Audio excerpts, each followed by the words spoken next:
Hello everyone, welcome to smart learn channel. आज की इस वीडियो में हम बात करेंगे शीटेट जनवरी 2024 के लिए पॉजिटिव और नेगेटिव टैग वर्ड के बारे में बात करेंगे। इन वर्डों को अगर आप ध्यान में रखते हो तो आपका पेपर कोई नहीं रोकने वाला, बहुत ही अच्छी तरीके से पेपर जाने वाला है।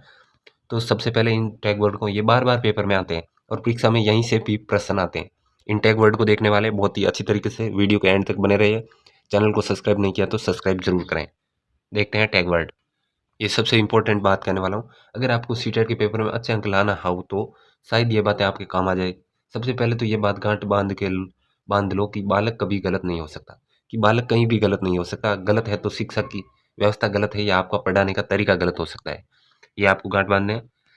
सीटेट का पूरा पेपर सिर्फ दो चीज़ों पर टिका हुआ होता है, एक तो सकारात्मक और एक नकारात्मक चीज़ों पर।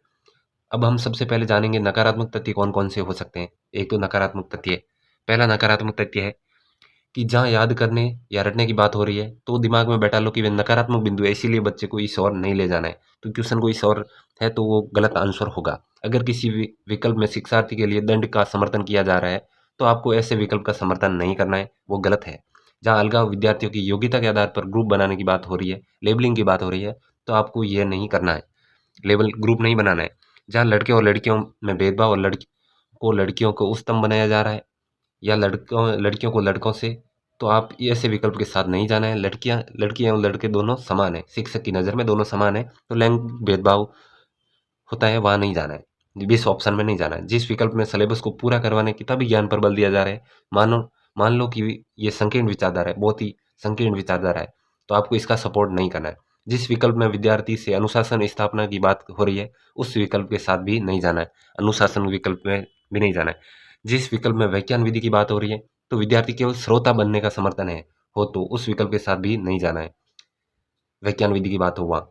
जिस विकल्प में विद्यार्थी किसी चीज़ के लिए दोषी ठहराया गया हो तो आपको ऐसे विकल्प की ओर भी नहीं जाना है, समझ जाओ ये नेगेटिव बिंदु है। जिस विकल्प में अंक या ग्रेड देने या केवल परीक्षा करने की बात कही जा रही है तो आपको उसके साथ सहमत नहीं होना है, इसका मतलब ये नकारात्मक विकल्प है, कोई दूसरा विकल्प चूज करना है। यदि किसी विकल्प में बालक अनुत्तीर्ण करने की बात हो रही है, यानी फेल करने की, या उसी कक्षा में रोकने की बात हो रही है, तो समझ जाना ये गलत बात है। बालक कभी फेल नहीं हो सकता, शिक्षा पद्धति में ही दोष है। अब बात करते हैं सकारात्मक तथ्यों की। सकारात्मक तथ्य कौन कौन से? गला खराब है इसलिए थोड़ी सी आवाज़ ऊपर नीचे हो सकती है।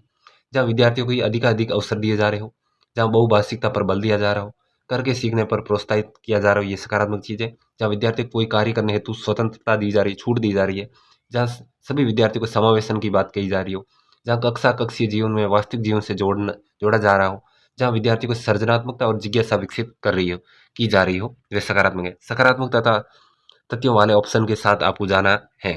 विशेष बात क्या है? कुछ शब्द भी सकारात्मक और नकारात्मक दोनों होते हैं, प्रोत्साहित और अतोत्साहित। सीटेट के पेपर में कई सारे प्रश्न दोनों शब्द के कई बार देखने को मिलते हैं। प्रोत्साहित शब्द सकारात्मक है जबकि अतोत्साहित शब्द नकारात्मक है। बस आपको ध्यान रखना ये रखना है कि ये किस अर्थ में प्रयुक्त हो रहे हैं। जैसे या तो सही चीज़ को प्रोत्साहित किया जा रहा है या फिर सही चीज़ को हतोत्साहित किया जा रहा है, या गलत बात को प्रोत्साहित किया जा रहा है होगा या गलत बात को हतोत्साहित किया जा रहा है। तो किस अर्थ में प्रयोग है इसका भी ध्यान रखना जरूरी है।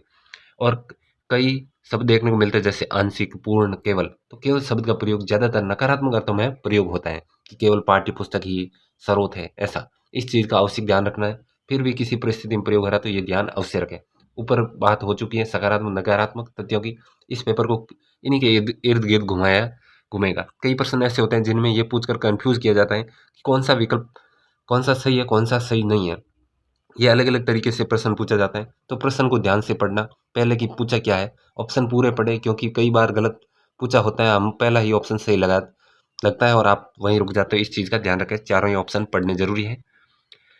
सीटेट की प्रैक्टिस ही काम आती है। साथ ही आपको सकारात्मक सोच, कॉमन सेंस, ऊपर लिखी गई बातों का अवश्य ध्यान रखें क्योंकि अधिकतर पेपर इन्हीं बिंदुओं के आसपास रहेगा।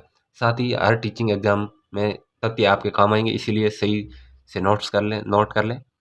सभी टीचिंग भर्तियों के अपडेट सबसे पहले पाने के लिए टेलीग्राम चैनल ज्वाइन करें और इस यूट्यूब चैनल को सब्सक्राइब करें, ज़्यादा से ज़्यादा शेयर करें और सीटेट से रिलेटेड प्रत्येक अपडेट इस चैनल पर देखने को मिलेगी।